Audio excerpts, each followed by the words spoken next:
freedom of speech, the freedom of assembly, the right to protest is protected by the First Amendment of the United States, and it's a fundamental human right.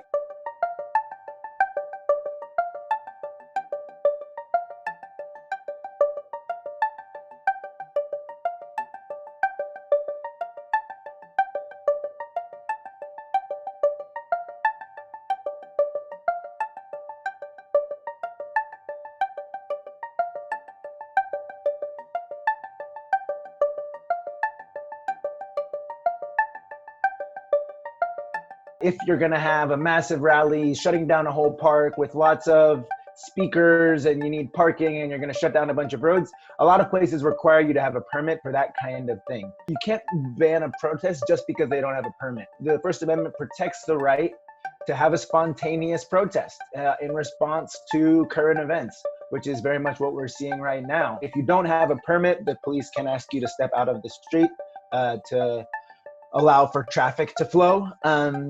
But we think that, it's important to emphasize that the police have to be proportionate here and to protect the right and to be reasonable. I mean, just the fact that a protest is inconvenient or, makes somebody takes another few minutes to get where they're going is not enough reason to prohibit the protest. First Amendment protects the right to record in public. We've seen the importance of having this video for George Floyd's death, for so many other Black Americans who've been killed by police, who've been killed by private individuals. Videotaped recording on cell phones, on other types of devices, personal devices, has been hugely important to this whole conversation. If you're interfering with legitimate police operations, they can ask you to move away. But videotaping from a distance is not interfering in general.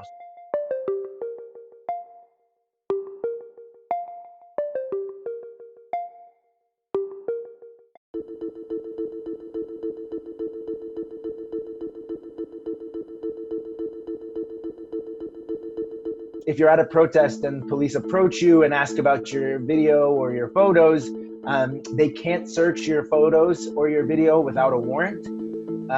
And they can never delete that data under any circumstances. Even if they go before a judge and get a warrant, they can't delete photos or video from your phone.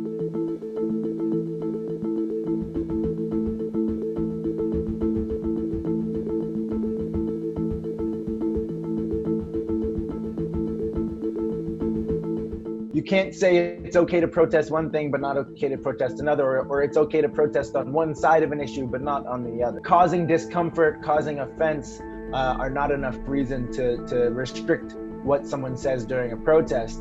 That said, there are certain categories of unprotected speech. They're very narrow categories, but they do exist. Most relevantly, incitement to violence, incitement to unlawful activity. That's a hard thing to prove. It's a very high bar in the United States, and for good reason. But incitement that is intentional, that is likely, that causes imminent unlawful activity can be prohibited. But expressing a viewpoint that a system needs to fall is not inciting violence.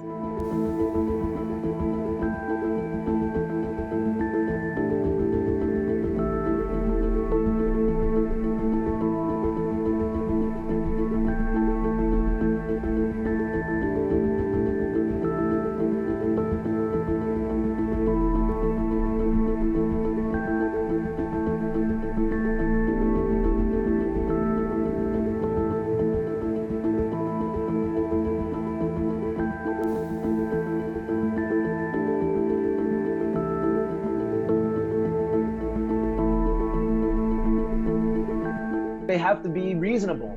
So if you're gonna say to a crowd to disperse, there has to be a way for them to disperse. It can't be, 15,000 people you've got to get through this bottleneck that we've created in the next 5 minutes, or we're gonna start tear gassing. There has to be an actual opportunity, a clear instruction, and a way for people to safely disperse.